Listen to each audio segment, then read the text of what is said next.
1 Samuel 8:20. சகல ஜாதிகளையும் போல சகல ஜாதிகளையும் போல நாங்களும் இருப்போம். நாங்களும் இருப்போம். எங்களுக்கு மற்றவங்களை போல இருக்கணும். அதனால நாங்களே ஒரு ராஜாவை தெரிந்தெடுக்கிறோம். எங்களுக்குள்ள இருந்து எங்களை மாதிரி நினைக்கிற ஒரு ராஜாவை எங்களுக்கு வேணும். ஏன்னா சகல ஜாதிகளை போல நாங்க இருப்போம்.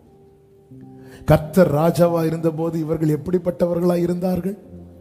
என்னாகமம் 23வது அதிகாரம் அதனுடைய 9வது வசனத்திலே சபிக்க வந்த பிலேயாம் கண்மலை உச்சியில் இருந்து பார்த்து சொன்ன வார்த்தை, நான் அவனை கண்டு குன்றுகளில் இருந்து அவனை பார்க்கிறேன். அந்த ஜனங்கள் ஜாதிகளோட என்னாகமம் 23:1 அந்த ஜனங்கள் ஜாதிகளோடு கலவாமல் 23:9 அந்த ஜனங்கள் ஜாதிகளோடு கலவாமல் தனியே வாசமாயிருப்பார்கள். தனியே வாசமாயிருப்பார்கள். நீங்கள் உலகத்தார் அல்ல. உலகம் போற வழியில் அந்த ராஜா விட மாட்டார். அவர் ஒரு ஜீவ மார்க்கத்தை தெரிவித்து அதுல நடத்துவா. ஆனா ஜனங்களுக்கெல்லாம் இப்ப கொஞ்சம் செட்டில் ஆயிட்டாங்க. பிரச்சனை எல்லாம் முடிஞ்சிட்டு, கஷ்டம் எல்லாம் முடிஞ்சிட்டு, கொஞ்சம் வசதி வர ஆரம்பிச்சுட்டு இப்ப சொல்றாங்க அவர் வேண்டாம், எங்களுக்கு இங்க இருந்து ஒரு கிங் கொடுங்க. ஏன்? நாங்கள் மற்ற ஜாதிகளை போல இருப்போம். நாங்க மற்ற ஜாதிகளை போல இருப்போம். இரத்தத்தால் மீட்கப்பட்ட ஜனம் எனக்கு உலகத்தான போலதான் நான் இருப்பேன். அவன் என்ன செய்ய? நமக்கு மாடலா யார வச்சிருக்கிறோம்? சொந்தங்களுக்கும் சொசைட்டிக்கும் நாம முக்கியத்துவம் கொடுத்து அவங்க அப்படி பண்றாங்க, நம்ம எப்படி பண்ணுவோம்? அவங்க அப்படி விருந்து வச்சாங்க, நம்ம இப்படி விருந்து வைப்போம். ஆண்டவர் சொல்றாரு, அவங்க என்ன தள்ளிட்டாங்க, நான் அவங்களை பிரித்தெடுத்தேன், நான் அவர்களை வேறு பிரித்தேன், பழையதெல்லாம் ஒழித்து சிருஷ்டித்தேன். யாராக? ராஜாக்களாக. ஆனா திருப்பியும் அடிமைத்தனத்துக்குள்ள போறாங்க. இந்த சாமுவேல்கிட்ட சொல்லும் போது கர்த்தர் சொல்றார், நீ தெரிந்தெடுக்கிற ராஜா அவன் இப்படியெல்லாம் செய்வான் என்பதையும் சொல்லு அவங்களுக்கு. இதுதான் இந்த பூமியில ராஜாவா. ஏன்னா இவங்க எப்படிப்பட்ட ராஜாக்களை கேட்கறாங்க தெரியுமா? மற்ற ஜாதிகள் அவங்களுக்கு எப்படி ஒரு கிங் இருக்கிறார் அப்படி எங்களுக்கு வேணும். அவங்களுக்கு இருக்கிற கிங் என்ன பண்றாங்களா? அதுதான் இந்த பூமியில ராஜாக்களுடைய பிரமாணம்.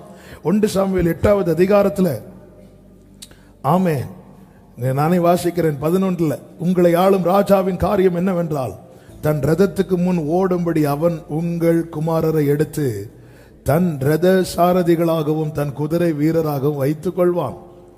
1000 பேருக்கு 50 பேருக்கு தலைவராகவும் தன் நிலத்தில் உழுகிறவர்களாகவும் அவன் வைத்துக் கொள்வான். 13 உங்கள் குமாரத்திகளை பரிமள தைலம் செய்கிறவர்களாகவும் சமையல் பண்ணுகிறவர்களாகவும் அப்பம் சுடுகிறவர்களாகவும் வைத்துக் கொள்வான். உங்கள் வயல்களிலும் உங்கள் திராட்சை தோட்டங்களிலும் உங்கள் ஒலிவ தோப்புகளிலும் நல்லவைகளை எடுத்துக்கொண்டு தன் ஊழியக்காரருக்கு கொடுப்பான். உங்கள் தானியம் இப்படி எல்லாத்தையும் எடுத்துக்கொள்வான். 16 உங்கள் வேலைக்காரரை உங்கள் வேலைக்காரிகளை உங்களில் திறமையான வாலிபரை உங்கள் கழுதைகளையும் எடுத்து தன்னுடைய வேலைக்கு வைத்துக் கொள்வான். 18 ஆண்டவர் சொல்றாரு, நீங்கள் தெரிந்து கொண்ட உங்கள் ராஜாவின் நிமித்தம் அந்நாளில் முறையிடுவீர்கள், ஆனாலும் கர்த்தர் அந்த நாளில உங்களுக்கு செவி கொடுக்க மாட்டார். இவ்வளவும் சொன்னதுக்கு அப்புறமும் 19 சொல்லப்பட்டிருக்கிறது, ஜனங்கள் சாமுவேலின் சொல்லை கேட்க மனதில்லாமல். அப்படி அல்ல, எங்களுக்கு ஒரு ராஜா. சில பிள்ளைங்க அடம் பிடிப்பாங்க பாத்தீங்களா? இப்ப இது வேண்டாம்பா, இப்ப இந்த போன் வேண்டாம்பா, இப்ப இந்த பைக் வேண்டாம், இல்ல எனக்கு வேணும், எனக்கு வேணும், அடம் பிடிக்கிறாங்க. இவ்வளவு நாள் ஏன் அடம் பிடிக்கல? இவ்வளவு நாள் யுத்தம் வந்துட்டு இருந்து அவர் தான் ஜெயத்தை கொடுத்துட்டே இருந்தா. இப்போ மற்றவங்கள மாதிரி எனக்கு போக முடியலையே, மற்றவங்கள மாதிரி எனக்கு சுத்த முடியலையே, மற்றவங்கள மாதிரி. இந்த ராஜாக்கு கீழே இருந்தா இவர் விடவும் மாட்டாரு. அதனால எங்களுக்கு ஒரு ராஜா. இங்க பாருப்பா, நீ அடிமையா இருந்த, நீ இப்போ இன்னொரு ஆளுகை கீழே போனா திருப்பியும் அடிமையாக்குவோம். இல்ல அப்படி அல்ல.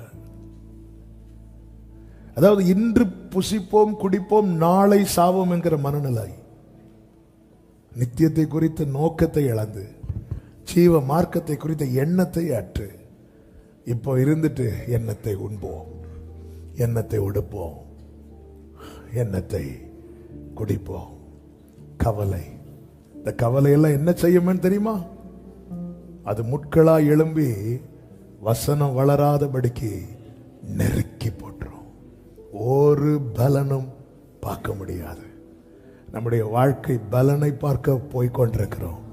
கர்த்தர் சொல்றாரு, இவைகள் எல்லாம் உனக்கு தேவைகள் என்று எனக்கு தெரியும், எனக்கு தெரியும். முதலாவது தேவனுடைய ராஜ்யத்தையும் அவருடைய நீதியையும் தேடுங்கள், அப்பொழுது இவைகளெல்லாம் உங்களுக்கு கூட கொடுக்கப்படும். கர்த்தர் தாங்க நம்முடைய ராஜா, நீர் என் ராஜா.